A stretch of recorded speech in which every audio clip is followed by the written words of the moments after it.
sintonía. Es que contaron mal.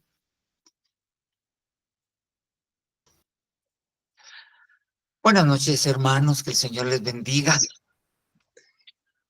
Buenas noches, pastor, buenas noches a todos. Ahorita, Buenas noches, hermano, Dios les bendiga.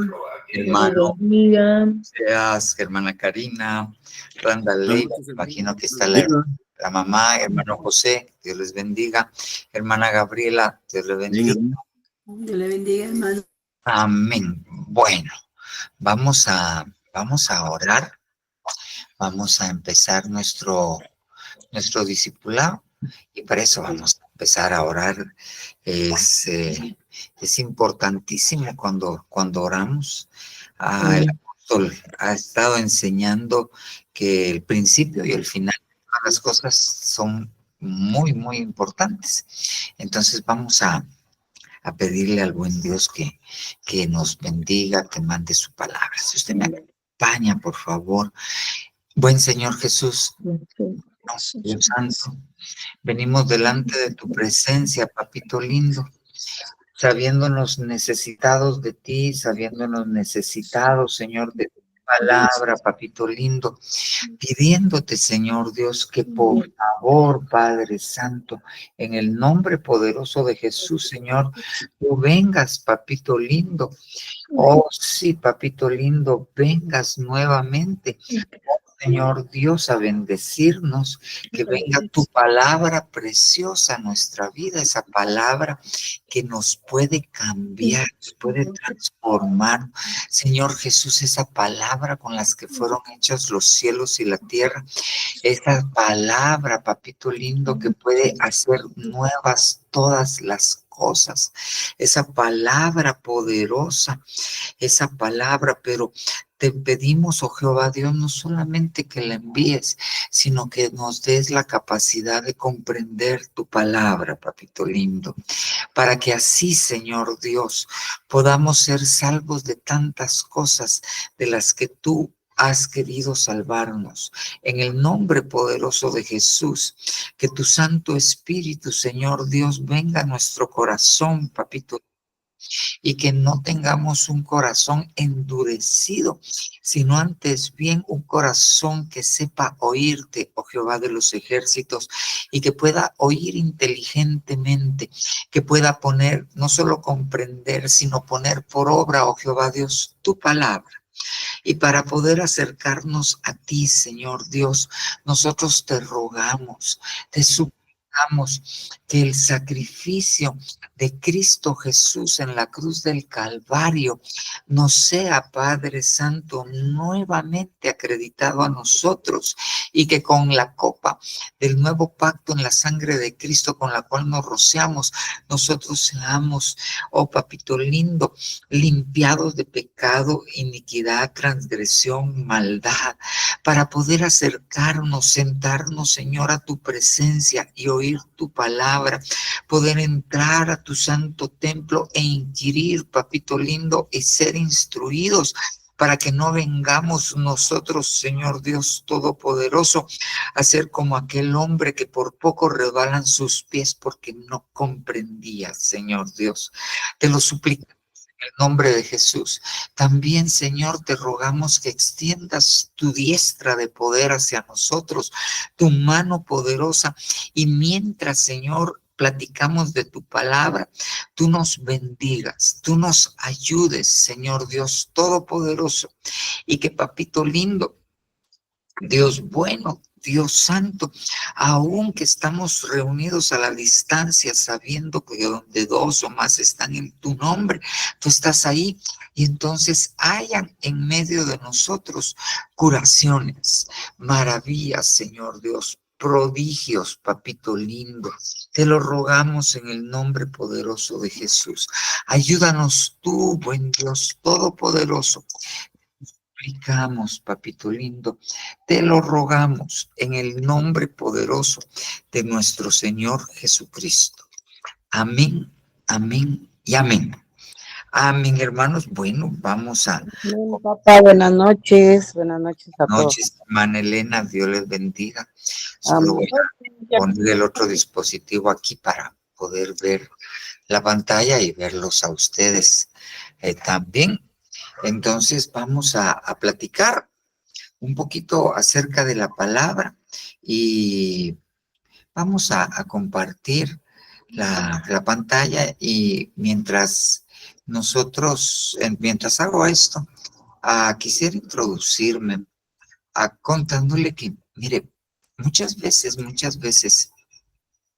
no sé, bueno, he oído a algunos pastores que les sucede, muchas veces cuando uno está ejerciendo el pastorado, uno tiene muchas inquietudes acerca de qué es lo que uno tiene que hacer y si lo está haciendo bien o si lo está haciendo mal y cuál es la función de uno y entendiendo que la función del que es pastor es variada, tiene que hacer diferentes cosas y pero que una de las cosas que tiene que hacer es enseñar, es guiar, es decirle a la gente, mire, por aquí vamos, es mostrarle el camino por donde hay que ir, hermano. Ok, no tenga pena, hermana Dina, no tenga pena. Entonces, y va uno muchas veces, porque uno a veces se desanima y dice, ay, pero si no estoy haciéndolo, pero si hay problemas, dice uno, ay, pues si yo tengo la culpa, Señor. En fin, pero llega un momento en el que Dios lo vuelve a uno y uno entiende que pues está haciendo las cosas que debe hacer. Y entre una de las cosas que uno tiene que hacer es hablar. Eh, la palabra dice que mis ovejas oyen mi voz y me siguen. O sea, una de las cosas que tiene el pastor como un arma es su voz, es el poder tratar de llevar el mensaje. Y hay algo interesante cuando uno lleva el mensaje, cuando nosotros vemos cómo la Biblia se refiere a aquel mensajero que iba a venir delante del Mesías, o sea, de Juan el Bautista, dice, he aquí una voz, no varias voces, no diferentes cosas, sino un mensaje, una sola dirección, apuntando hacia un solo camino. Y a veces uno tiene que ver el mensaje que está dando.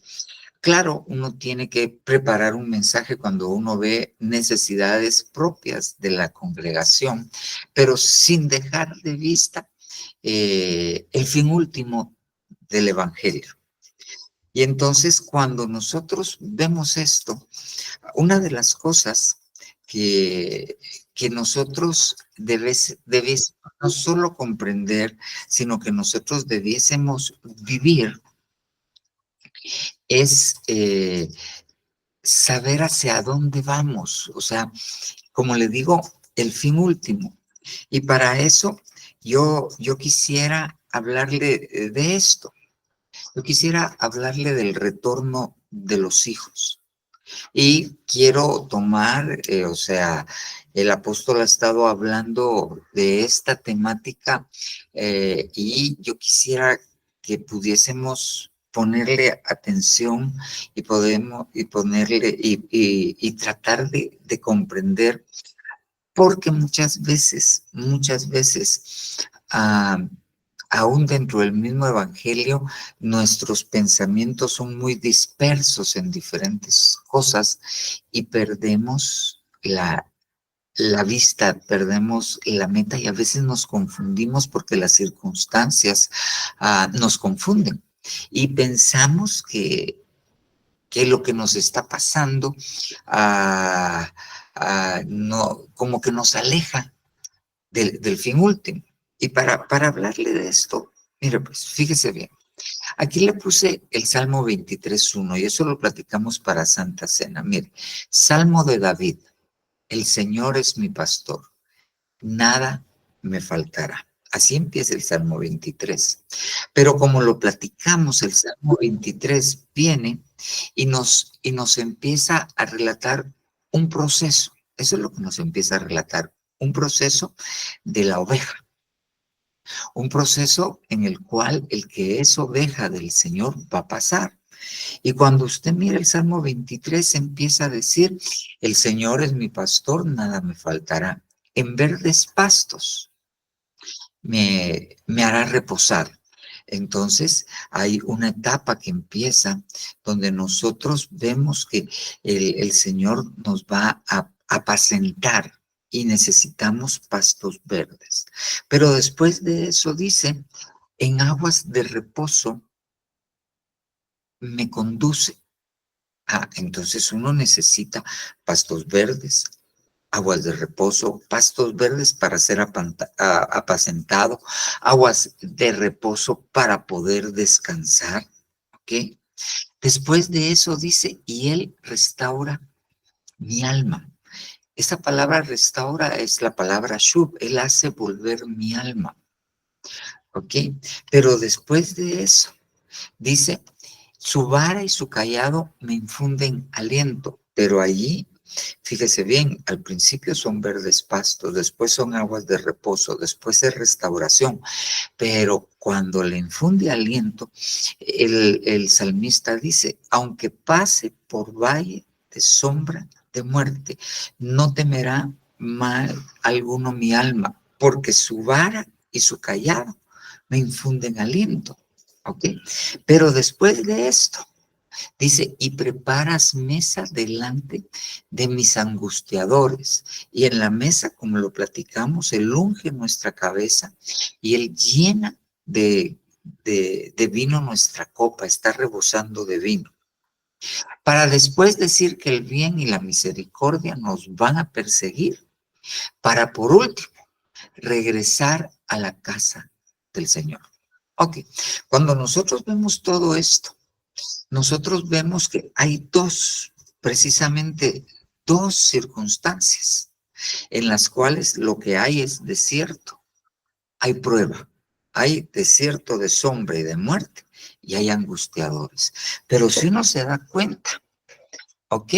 No es en todo el tiempo en lo que uno está en prueba, no es todo el tiempo en que uno está en el valle de sombra y de muerte, no es todo el tiempo, sino Dios a veces permite la prueba. ¿Hasta cuándo? Hasta que ha hecho un trabajo previo con nuestra alma. Hasta que nos llevó a verdes pastos, nos puso en agua de reposo y empezó a restaurar nuestra alma. Entonces ahí Dios permite la prueba, pero no nos deja solo en la prueba, nos da victoria. Y después de la prueba viene el bien y la misericordia, que es lo que al final de cuentas nos va a regresar a la casa del Señor. Y si usted logra ver el diagrama, yo ahí le puse casa, porque este proceso nos pasa a regresar a la casa. Entonces, hay un concepto acá que es importantísimo, que nosotros tenemos que entender. Nosotros vamos a regresar a la casa. Nosotros no vamos a regresar al templo solo como un templo, vamos a regresar a la casa. Nosotros no vamos a regresar solamente a Jerusalén la celestial, vamos a regresar a la casa. Entonces, y esto es algo que nosotros debemos entender. Yo le tengo que decir a usted, usted va de regreso a la casa del Señor. Yo le tengo que decir a usted, mire, usted se salió de la casa y ahora tiene que regresar. Pero mire, fíjese bien, mire esto. Ok, ciertamente el bien y la misericordia me seguirán todos los días de mi vida y en la casa del Señor moraré por largos días. Fíjese que Viendo que me instalaron un programa, tuve que cambiar de la computadora de mi casa y un hermano muy amable de Zona 5 me trajo para estudiar una Eastwood nueva. Entonces, tiene algunas ventajas porque tiene una Biblia de las Américas en la cual viene con números de Strong. Entonces, esa palabra moraré, ¿ok? Cuando uno la busca en la King James, es esta, la 3247, que se dice yatzab, que quiere decir sentarse. Pero en la Biblia de las Américas, esa versión nueva que me trajeron, no dice yatzab, sino dice shub. Entonces, yo me comuniqué con los hermanos que manejan esto en Zona 5 y les puse las peras a 4 porque les dije, bueno, ¿está mal este programa que me mandaron? ¿O cómo está la cosa? Y entonces, eso se los dije yo hace como 3 semanas. Y entonces ellos se pusieron en el avispero y empezaron ¿cómo se llama? A investigar con la gente que hizo esta traducción, porque gracias a Dios tienen acceso a esto. Y resulta que la nueva versión pone 2 y me mandaron otra versión nueva que está muy bonita y pone esta palabra 3247, yatzab, que quiere decir morar, vivir. Pero junto con eso me mandaron un diccionario. Y esa palabra 3427, ¿ok? Yatzab, cuando uno la mira, por eso aquí le puse, esto está en inglés, ahí dice hebreo antiguo, ancient Hebrew, hebreo antiguo, ¿ok? Hebrew, eso, perdón, ¿ok? Me dicen que en el hebreo antiguo, que es un poquito diferente a las letras como lo vemos, que es más pictórico, ¿ok? Empieza a describir acá que el pictograma, o sea, esas dos cosas azules que medio mira usted ahí, representan los dientes que presionan y el otro representa una tienda y que combinado quiere decir, ahí dice, la presión sobre la tienda y dice un lugar donde vivir, pero también quiere decir un lugar donde retornar. Y entonces una de las acepciones de esa palabra, se la voy a poner aquí en el español, dice regreso al lugar de residencia donde uno reposa. Entonces, cuando dice, en la casa del Señor moraré, entonces lo que está diciendo es en el hebreo antiguo, a la casa del Señor, a la residencia del Señor regresaré, regresaré.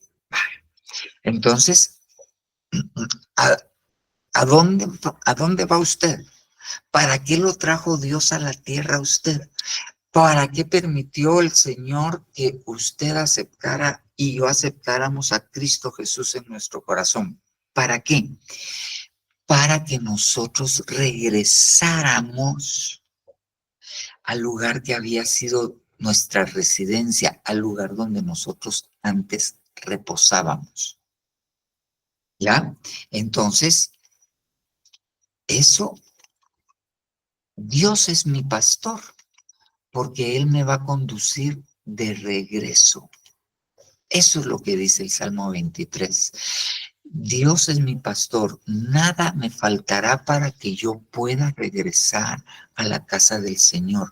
No me van a faltar verdes pastos, no me van a faltar aguas de reposo, no me va a faltar restauración de mi alma, no va a dejar de infundirme aliento cuando esté en el valle de sombra y de muerte, cuando tenga angustiadores, no me faltará mesa donde yo me siente y Él unja mi cabeza con aceite y que rebose mi copa. No me va a faltar el bien y la misericordia, porque todas estas cosas, a fin de cuentas, viene Dios y me va a hacer regresar a la casa. Dios lo que quiere es que yo regrese a la casa. ¿Ya? Ahora mire, aquí le puse esa parábola que el apóstol nos ha enseñado que es una sola parábola dividida en tres. La parábola de la oveja perdida, la parábola de la dracma perdida y la parábola del hijo pródigo o el hijo que se había ido. Pero cuando nosotros vemos las tres parábolas, fíjese bien, yo solo le puse extractos. ¿Ok? Mire qué hace con la oveja perdida. Al encontrarla, la pone sobre sus hombros, gozoso. Y cuando llega a su casa, mire, cuando llega a su casa, o sea que la oveja, ¿de dónde se perdió? Del redil, porque empieza diciendo que había un hombre que tenía 100 ovejas y una de las ovejas se perdió. ¿Y dónde están las ovejas? En el redil, ¿ok? Entonces se va, la encuentra, la pone sobre sus hombros y la lleva, pero ya no la lleva al redil, la lleva a la casa. La oveja entra, pasa a ser parte de la casa. Cuando nosotros vemos, y esto lo explicaba el apóstol estos días, en Lucas 15, siempre cuando habla de la mujer que perdió la dracma y dice, ¿o qué mujer si tiene 10 monedas de plata y pierde una moneda, no enciende una lámpara y barre qué? La casa y busca con cuidado hasta hallarla? ¿Ok? Entonces, la historia de la dracma, de la moneda perdida, la historia se da dentro de la casa. Nadie, la oveja regresa, le repito, la meten a la casa. La dracma la regresan, o sea, la encuentran en la casa. Y el hijo que regresó, Lucas 15:25, y su hijo mayor estaba en el campo. Él no es el pródigo, sino el hermano del pródigo. Y cuando vino, se acercó a la casa y oyó música y danza. ¿A dónde terminó el hijo pródigo? En la casa. ¿Ok? Entonces, yo tengo que regresarlo al Salmo 23. A la casa del Señor volveré. Entonces, el Señor Jesucristo es muy amplio en esto. Casa. ¿A dónde vamos? ¿A dónde vamos de regreso? A la que fue nuestra casa. Tenemos amnesia, no nos acordamos de ella, pero vamos de regreso a la casa. Y cuando nosotros vemos el término casa, tanto en el hebreo como tanto en el griego, habla de hogar. Y cuando habla de hogar, habla de familia. Entonces, ¿a dónde vamos? ¿A dónde le tengo yo que decir? Mire, hermano, usted nos reunimos juntos y algunos llevan el tiempo que yo llevo de estar allá. Es 8 años voy a cumplir yo allá. ¿A dónde tiene que apuntar mi mensaje? Usted va de regreso a la casa del Señor. Usted va de regreso a la casa del Señor. Si en el camino Dios quiere que usted sea millonario, enhorabuena, pero a fin de cuentas, ¿a dónde va? A la casa del Señor. Tiene problemas, algunos, pues, cuando de las personas que yo ministro allá, algunos han tenido pérdidas de gente cercana, partieron con el Señor.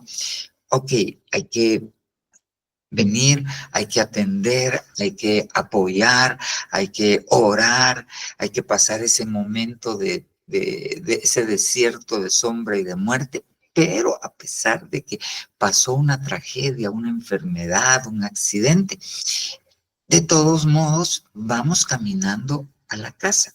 Por eso el Salmo 23 empieza, ¿y a dónde lleva ese pastor?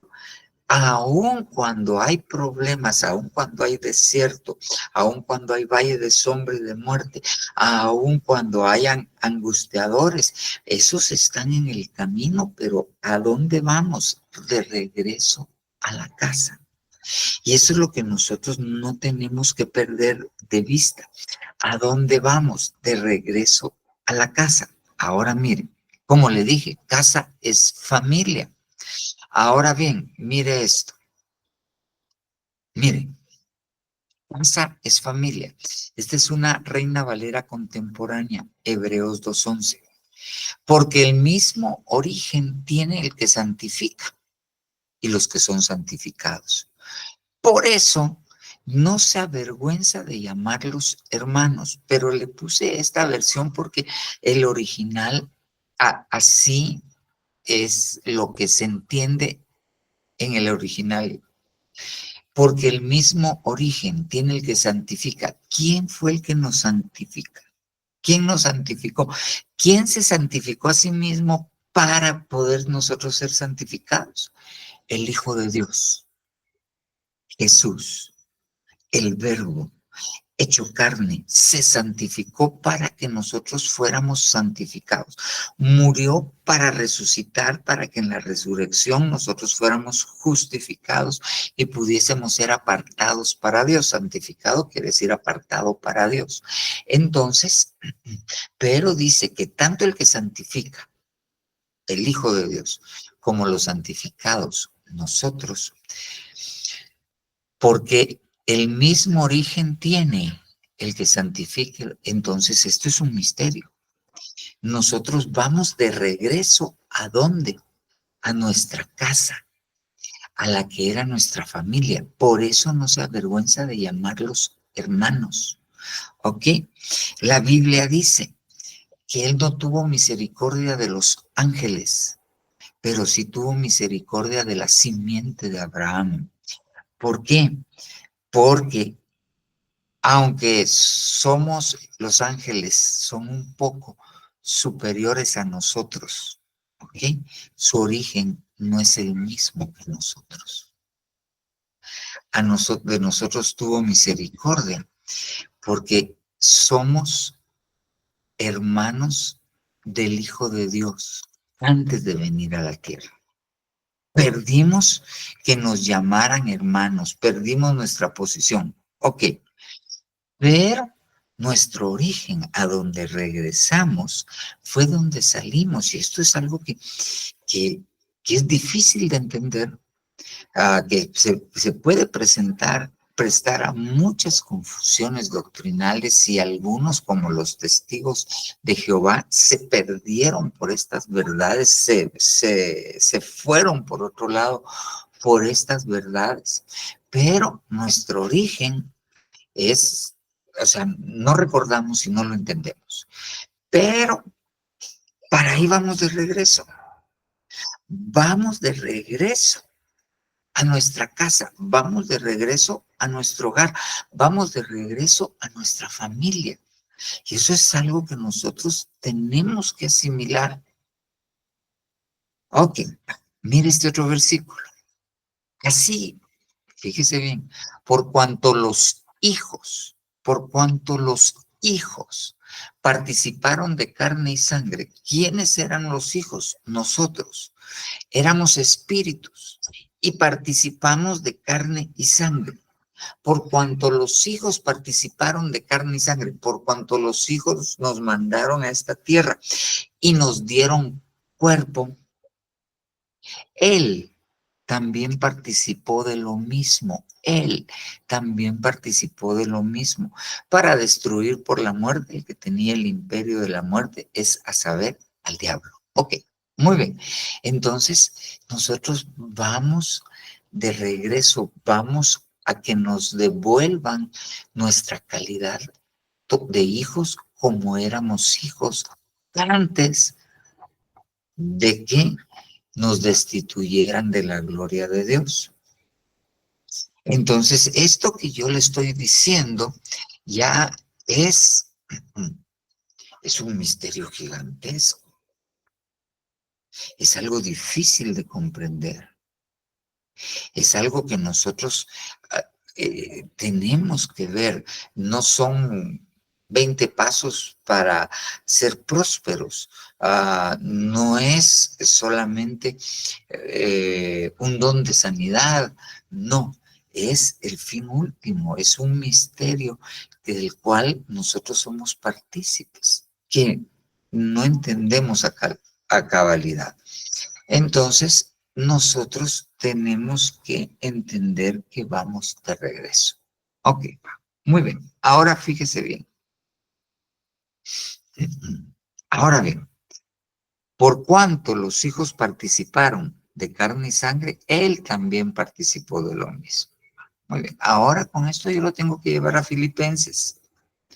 Filipenses 2:6, el cual, ¿quién? Empieza diciendo, haya pues en vosotros el mismo sentir, el mismo froneo, la misma manera de pensar que hubo en Cristo Jesús, el cual, aunque existía en forma de Dios, no consideró ser igual a Dios como algo que aferrarse, sino que se despojó a sí mismo, tomando forma de siervo, haciéndose semejante a los hombres, y hallándose en forma de hombre, se humilló a sí mismo, haciéndose obediente hasta la muerte y muerte de cruz, por lo cual Dios también le exaltó a lo sumo y le confirió el nombre que es sobre todo nombre. Entonces ahí está Jesús.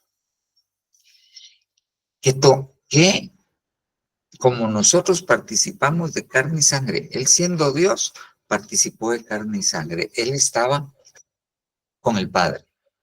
Y entonces vino y descendió a la tierra. Ahora fíjese bien. Efesios 4:8. Por tanto dice, cuando ascendió a lo alto, ¿quién? El Señor Jesucristo, llevó cautiva una hueste de cautivos y dio dones a los hombres. Esta expresión ascendió, ¿qué significa?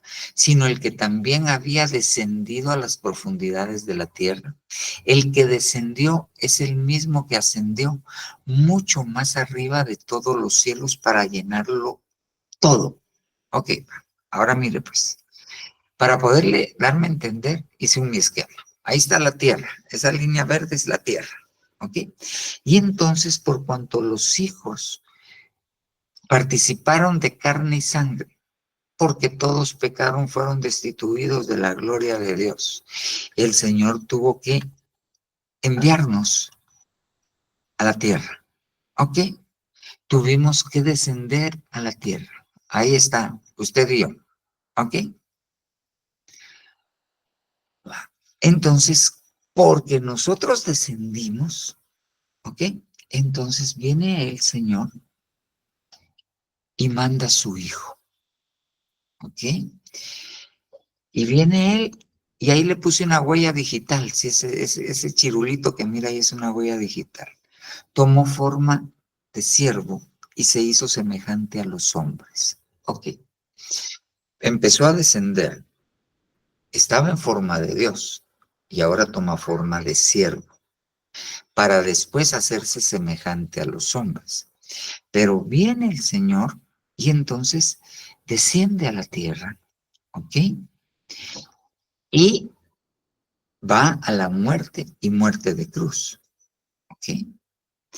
Pero, como vimos el versículo de Pedro, de segunda de Pedro, dice que descendió a lo profundo de la tierra. Y allí tenía que cumplir la ley. Y la ley decía que el sacrificio por el pecado, ¿ok?, debía morir. Y después de morir debía ser puesto, o sea, tomaban la sangre la llevaban hasta el lugar santísimo, pero el cuerpo tenía que ser consumido en el holocausto. Entonces viene el Señor Jesucristo, da su vida, no le quitan la vida porque Él mismo dice, yo pongo mi vida, nadie me la quita y la vuelvo a tomar. Entonces en la cruz Él da su vida, recogen, toman el cuerpo del Señor, lo envuelven y lo llevan a la tumba. Estando en la tumba, el Señor Jesús toma su vida y entonces desciende a las partes más profundas de la tierra. ¿A dónde? Al lago de fuego. Y allí es presentado como sacrificio. Y allí el Espíritu de Dios lo levanta de entre los muertos y el Señor Jesucristo resucita. ¿Ok? Entonces, bien, nosotros descendimos y aquí estamos en la tierra. Viene el Señor y desciende. ¿Ok? Y desciende a las partes más profundas de la tierra. Aquí nos tocaba descender a nosotros. Aquí nos tocaba descender a nosotros. Pero Él nos sustituyó. Nos sustituyó en la cruz y nos sustituyó en el lago de fuego. ¿Ok? Muy bien. Entonces viene el Señor y resucita. Entonces empieza el Señor a ascender de las partes profundas de la tierra, vuelve a ascender y está resucitado durante 40 días, ministrando a sus discípulos. Ok. Y después de eso, asciende. Pero como leímos ahí, asciende más arriba de todos los cielos. Y todo esto que estamos viendo, cuando nos ponemos atención, más arriba de todos los cielos, entonces hay varios cielos. Según las palabras que se usan en hebreo, creo que hay 11 cielos diferentes, que el apóstol Pablo lo resume como 3 cielos. ¿Ok? Y la Biblia es clara al decir que está el cielo de los cielos, pero el Señor sube más arriba del cielo de los cielos. ¿A dónde? A la misma presencia de Dios, la misma presencia del Altísimo. Ahí es donde termina ascendiendo el Señor Jesucristo. Muy bien. Ahora bien, ahí estamos nosotros. Y Dios lo que quiere es que volvamos. Pero para poder volver, nosotros por nosotros mismos no podemos. Entonces, nosotros tenemos que venir y meternos en Cristo. Porque cuando nosotros vemos la Biblia, vemos que hay unos que están con Cristo. ¿Ok? Está Jesús y a la par está uno. Hay otros que es Cristo en nosotros, esperanza de gloria, Cristo en nosotros. Pero la Biblia dice, el que está en Cristo no es Cristo dentro de nosotros, somos nosotros en Cristo. Ese llega a ser una nueva criatura. Entonces, nosotros tenemos que meternos en Cristo. ¿Para qué? Para poder volver al Padre. Claro, nos vamos a ahorrar la muerte segunda, nos vamos a ahorrar el lago de fuego. Eso ya lo pagaron por nosotros. Pero tenemos que hacernos uno en Cristo. Uy, perdón, para acá, para acá, para acá, para acá, para acá. Tenemos que hacernos uno en Cristo. ¿Ok? Otra vez de esta cosa.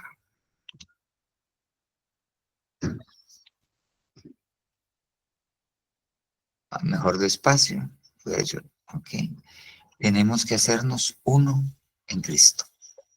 ¿Para qué? Esto ya lo pasó, lo de abajo. Pero para que nos ser llevados a donde está Cristo, ¿ok? Nosotros tenemos que meternos en Cristo. No se puede de otra manera.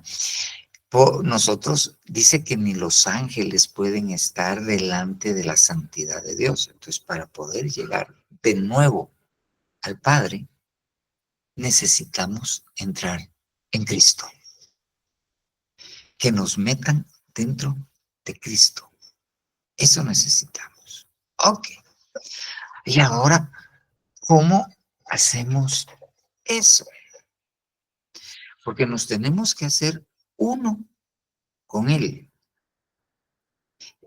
Entonces, mire, Apocalipsis dice, por cuanto no eres frío ni caliente, te vomitaré de mi boca. A eso quiere decir que agarró al cristiano, se lo puso en la boca y ¿qué era lo que iba a hacer el Señor? Lo iba a tragar, lo iba a deglutir para que estuviera dentro de él. Pero como no era ni frío, ni era caliente, no era definido, entonces lo saca de su boca. Es salvo, pero no va a poder regresar a donde Dios quiere llevarnos. A donde Dios quiere llevarnos. Ahora bien, ¿qué es lo que nosotros debemos tener? ¿Ok? ¿Qué es lo que nosotros tenemos que hacer? Meternos en Cristo. Meternos en Cristo. Y ahí vienen cosas que nosotros tenemos que ir comprendiendo. Por ejemplo, cuando nosotros nos bautizamos, ¿ok? Dice que nos hacemos uno con Él en su muerte y uno con Él en su resurrección, pero nos están metiendo en aquel proceso de muerte en Él y en aquel proceso de resurrección en Él. Es una de las formas en las cuales nosotros nos metemos en Cristo. Pero ahora bien, fíjese bien, hay un proceso que el Señor hizo para poder regresar. ¿Quién es este que ascendió sino el que descendió? Entonces, para nosotros podernos meter en Cristo, nosotros tenemos que descender donde Él descendió. Donde Él descendió. Ok. Y cuando nosotros miramos al Señor Jesucristo, ok, primero el Verbo se hace carne y tabernaculiza, desciende del cielo a la tierra. Pero cuando va a llegar a su ministerio, Él desciende. Por ejemplo, dice la Biblia, está el niño más o menos de 2 años y Herodes lo quiere matar. Entonces viene el Señor y le habla a José y le dice, desciende con el niño a Egipto. ¿Okay? Desciende con el niño a Egipto. Cuando muere Herodes, viene Dios y le habla a José, los que querían la vida del niño han muerto. Vuelve a Israel para que se cumpla la escritura de Egipto, llamé a mi hijo. Entonces viene el Señor y tabernaculiza, ¿ok? Pero de ahí está en Israel, pero desciende a Egipto, vuelve a Israel y lo primero que pasa es que llega al Jordán. Él va a comenzar su ministerio, pero llega al Jordán. Y cuando uno mira qué significa la palabra Jordán, significa literalmente el que desciende. Eso significa Jordán, el que desciende. Entonces viene el Señor y desciende al Jordán. Es una figura tremenda porque es bautizado, es sumergido entre las aguas del Jordán. Entonces nosotros, si queremos meternos en el que va a subir, nos tenemos que hacer uno con Él, meternos con Él. ¿A dónde? ¿A dónde? Al descender. Y Jordán tiene otra acepción, que quiere decir humillación. Viene Juan el Bautista y le dice al Señor Jesucristo, mira, ¿cómo me pides que te bautice? Yo no soy digno de atar la correa de tus zapatos, yo echado en el suelo. ¿Cómo me pides que yo te bautice? Entonces el Señor Jesucristo le dice, es necesario cumplir toda justicia. Y entonces viene Juan el Bautista y, por decirlo así, asiste al Señor Jesús para que Él descienda dentro del Jordán, para que Él se está humillando, porque Él es el Hijo de Dios encarnado. Y Juan, aunque era el más grande de nacido de mujer, él mismo reconoce que que él no es digno de hacer lo que va a hacer, pero viene el Señor y se humilla. Se humilla. Ok. Entonces, nosotros vamos de regreso a la casa del Padre. Para poder regresar, nos tenemos que meter en el que va a regresar. Para podernos meter en el que va a regresar, tenemos que hacer lo que hizo él cuando descendió. Y una de las cosas que hizo cuando descendió fue que descendió al Jordán. Ok, muy bien. Ahora bien, mire qué interesante. Mire este. Vamos a ver. Voy a pasarme a esto. Segunda de Reyes 2:7. Mire pues. Y 50 hombres de los hijos de los profetas se pararon frente a ellos, a lo lejos, mientras ellos se pararon junto al Jordán. Entonces Elías tomó su manto, lo dobló y golpeó las aguas, y éstas se dividieron a uno y a otro lado, y los dos pasaron por tierra seca. Pasaron del otro lado. Usted mira el contexto. Elías le dice a Eliseo, quédate aquí porque el Señor me dijo que descendiera al Jordán. ¿Okay? Y Eliseo le dice, vive Dios que no te voy a dejar donde tú vayas, yo voy. Entonces viene y desciende Elías al Jordán. ¿Y qué pasa después de que descendió al Jordán? Abre el Jordán y que cuando ellos van hablando, dice que los separan unos carros de fuego. Y usted sabe la historia. Toman a Elías y se lo llevan. Ok. Se lo llevan. Entonces, Elías es figura de los arrebatados. Eliseo es figura de los que se quedan a la tribulación y la gran tribulación. Entonces, Elías fue arrebatado. ¿Ok? Los arrebatados son arrebatados para Dios y su trono. Son llevados. ¿A dónde? De regreso a la casa. ¿Y dónde es el punto donde se dio el arrebatamiento? En el Jordán. En el Jordán. En el Jordán es el punto en donde sucede el arrebatamiento. ¿Dónde nos van a meter dentro de Cristo? En el Jordán.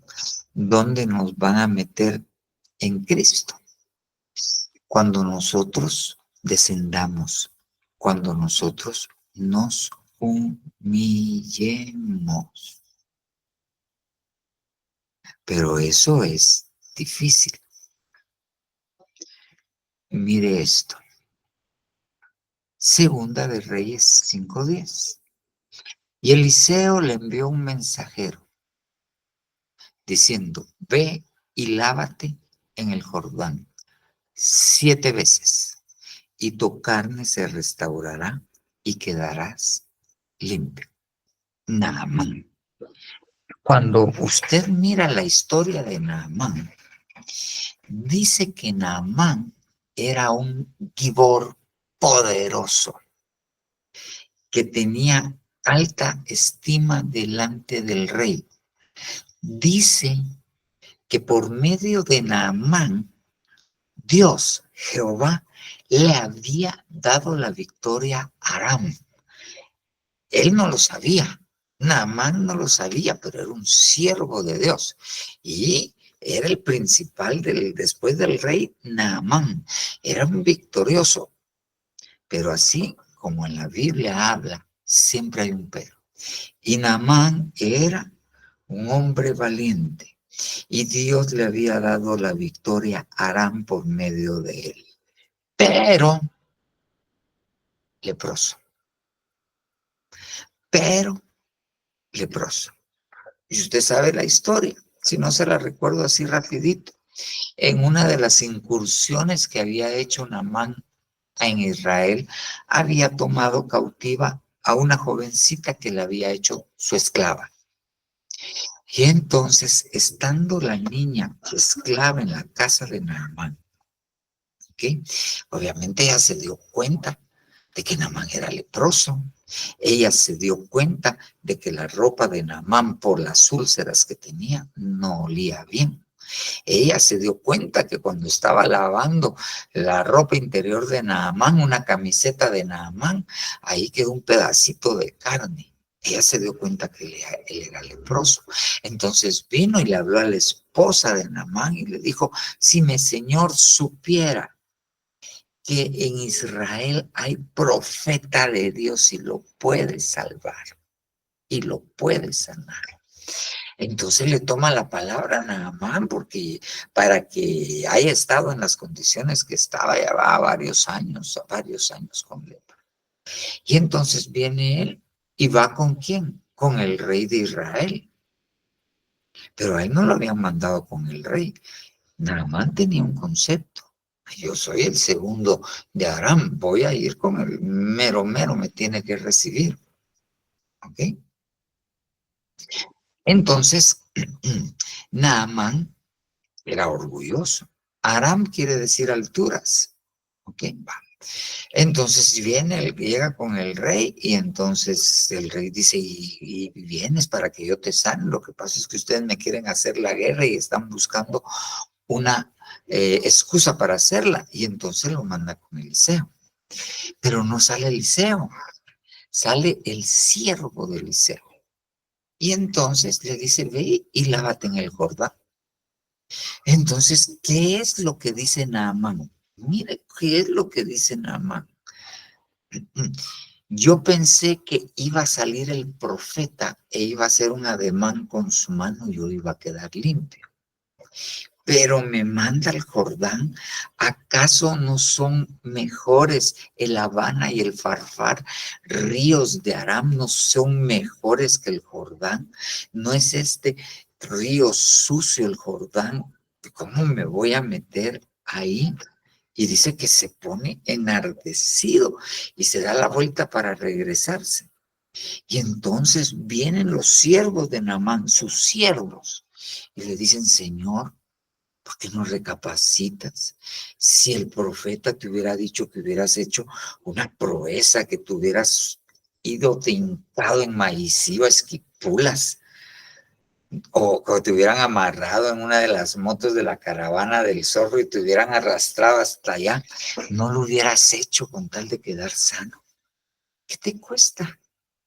Humillarte un poquito. Y entonces viene Naamán, fíjese bien, viene Naamán y se mete 7 veces en el Jordán. Pero mire, es un proceso. Se metió la primera y salió leproso. Se metió la segunda y salió leproso. Se metió la tercera y salió leproso. La cuarta, la quinta, la sexta y salió leproso. Pero cuando se metió en la séptima y salió, dice que su carne estaba limpia como la carne de un bebé, como la piel de un bebé. Entonces, ¿qué pasa cuando a nosotros nos mandan al Jordán? Quieren limpiarnos. ¿Para qué? Para que ya limpios podamos meternos en Cristo. Irse a ministrar con alguien, perdóneme, pero es humillante. Ir a decir, ay, fíjese, hermano, a mi edad yo miro pornografía. Eso es vergonzoso. Eso es vergonzoso. Y peor aún, imagínese, llega a ministrarse con uno, gente que peina canas, gente que tiene 2, 3 títulos, y va con uno, y ¿este quién es? Tal vez el pastor es joven. ¿Cómo me va a aconsejar a mí un joven, yo con tanta experiencia? Y a veces las ovejas le miran los pies de barro al pastor, A veces llegan las ovejas en un carrazo y el pastor ya tiene 15 años el modelo del pastor y ahí va con las llantas lisas. ¿Qué me va a ayudar a mí? Pero el Jordán era un río sucio que limpió al leproso. Entonces, nosotros tenemos que aprender a humillarnos. Dios nos manda al Jordán. Dios nos manda al Jordán. Dios nos dice, ok, deja tu orgullo. Deja tu concepto acerca de ti mismo. No. Humíllense un poquito. Humíllense un poquito. Solo 7 veces, nada más 7 veces. A veces es un proceso. A veces Dios le manda a uno al Jordán al trabajo y le ponen a alguien que le lima el orgullo a uno. Y uno no entiende que Dios lo que está haciendo es poniéndole la oportunidad de descender y dejar el orgullo para que se le quite a uno la lepra. Y entonces uno entra, pero uno debe entenderlo. Es que sujetarse, decir, es que lo que yo pienso, yo tengo razón. Y el pastor él no tiene experiencia. Yo he estado en peores situaciones y he salido bien. Y a veces a uno de pastor, y uno dice, ¿cómo voy a hacer esto y esto? Y de repente Dios le dice esto y parece una locura, pero Dios se lo dijo a uno. Y aunque parezca una locura, funciona. Entonces tenemos que ver, tenemos que entender, tenemos que humillarnos, tenemos que descender, tenemos que dejar el orgullo. ¿Por qué? Porque vamos de regreso.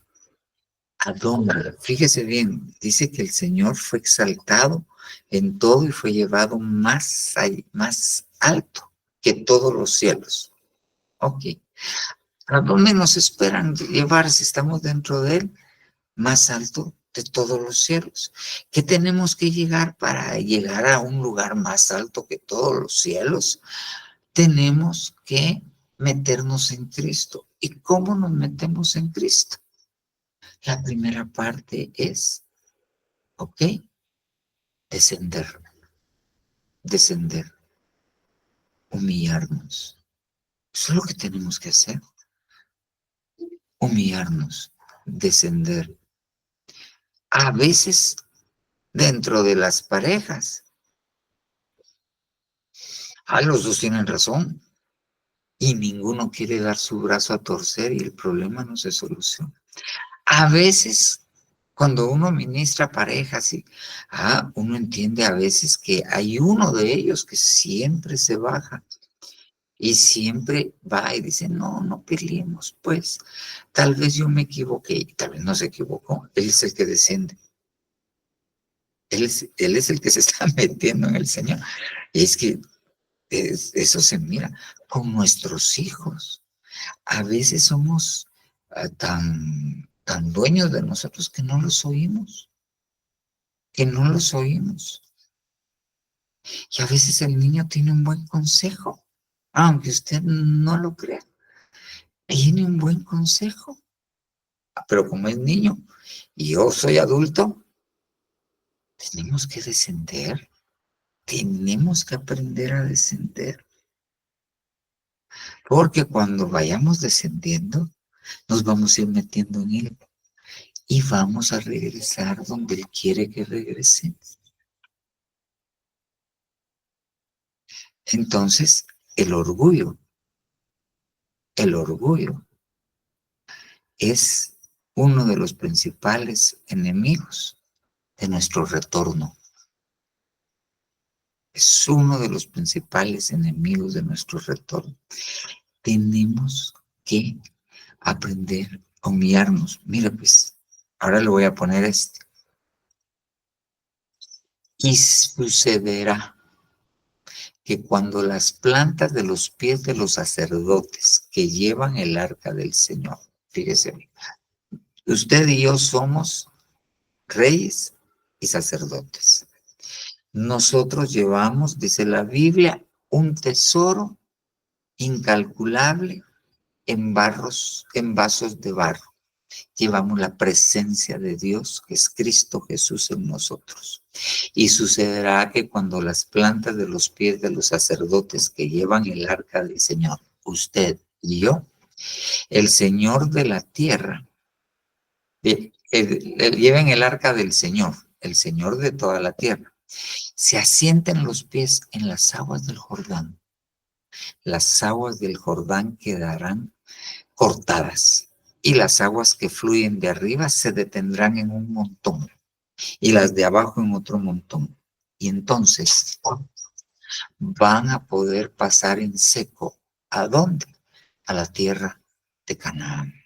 Aunque cuando uno desciende, cuando uno se humilla conforme a lo que Dios quiere, Dios le abre de par en par la posibilidad de entrar en la tierra de abundancia, la tierra que emana leche y miel, la tierra que en sus montañas hay oro, hay plata, hay cobre, la leche, el lugar donde vamos a ser prosperados en todas las cosas. Pero antes de la prosperidad, ¿qué es lo que Dios desea?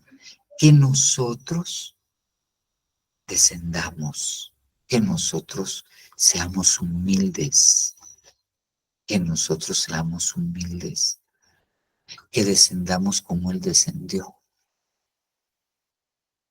Eso es lo que le espera. Ese es el camino, ese es el mecanismo, ese mecanismo que yo le puse ahí. Mire, tenemos que volver, pero la única manera de volver es meternos en Él. Y para meternos en Él, tenemos que llegar a donde Él descendió. Y el primer lugar donde descendió, después de descender a la tierra de Egipto, fue al Jordán. Nos meten en Él y vamos. Entonces, yo hoy la enseñanza que le quiero dejar es: tenemos que aprender a descender. Tenemos que aprender a descender. Miren, a mí me ha tocado enfrentar en mi tiempo de anciano en zona 5, fueron como 15 años, casi 20 años como 17 años de ser anciano, cuando a mí me tocó estar a cargo de ir del área de obreros como anciano e ir a ver qué estaba pasando en algunas iglesias. Nos mandaban a ver qué problemas habían, ver por qué se dividió la iglesia. Mire, si algo yo encontré y he encontrado, es el orgullo de la gente. Es el orgullo de la gente. Hace que la gente retroceda, hace que la gente se vaya de la iglesia. Es incapaz de poder enfrentar una situación en la cual tenga que aceptar autoridad de parte de alguien. Dios guarde. Yo he encontrado gente que uno le pone una cobertura y esa cobertura dice: mira, tenés que hacer esto y esto, mira, y si no venís a los ensayos, pues no podés subir. Y una vez oí uno que me dijeron: ¿y quién se cree este diácono? Y el diácono solo estaba haciendo lo que le había dicho el anciano, lo que le había dicho el apóstol, que les dijera que había una instrucción, y nada más. nada más, no se van de las iglesias. ¿Por qué? Porque el orgullo no los deja sujetarse. Entonces, yo lo que le traigo a decir ahora, usted y yo vamos de regreso. Ese es el plan de Dios. Nosotros vamos de regreso a la casa del Señor. Volvamos, ahí vamos. Y la única manera de llegar y alcanzar todo lo que Dios tiene para nosotros, de que nos lleven allí, es metidos en Cristo. Y el Señor Jesucristo dijo: tomad mi yugo y aprended de mí, que soy manso y humilde de corazón. Pero ¿quién lo estaba diciendo? Aquel que la Biblia dice que por medio de él y para él fueron hechas todas las cosas. ¿Quién lo estaba diciendo? El Hijo de Dios en persona. Y ahora, con todo respeto, yo a usted lo respeto y creo que me respeto a mí mismo. Pero la verdad es que ¿quién es usted y quién soy yo para ser orgullosos? ¿De qué nos vamos a enorgullecer? ¿De qué? ¿De qué nos vamos a enorgullecer? Si todo lo que tenemos es por la gracia de Él. Nada. Empezando la existencia y la vida, ¿de qué nos vamos a enorgullecer? Claro, no tenemos que tener un concepto más bajo de nosotros del que debemos de tener, pero tampoco uno más alto. Y debemos aprender a descender, a descender. Yo le apuesto lo que usted quiera, que muchos de los clavos que usted tiene en su casa se quitarían si usted aprende a descender. Ah, pero ¿qué dicen? Ay, no es que me va a agarrar de juguete entonces. No, no se trata de eso. Se trata de descender, de ser humilde. Entonces, el mensaje es ese. Dios dio a su Hijo Jesucristo. Dios dejó que lo crucificaran. Dios dejó que lo humillaran. ¿Para qué? Para que cuando Él resucitara y fuera llevado a lo sumo, a lo alto, usted y yo tuviéramos una oportunidad de regresar a lo sumo y a lo alto. Descendamos al Jordán. Descendamos al Jordán. Descendamos al Jordán. Amén, amén y amén. Amén, hermanos. No sé si alguna tiene aportación, alguno tiene alguna pregunta.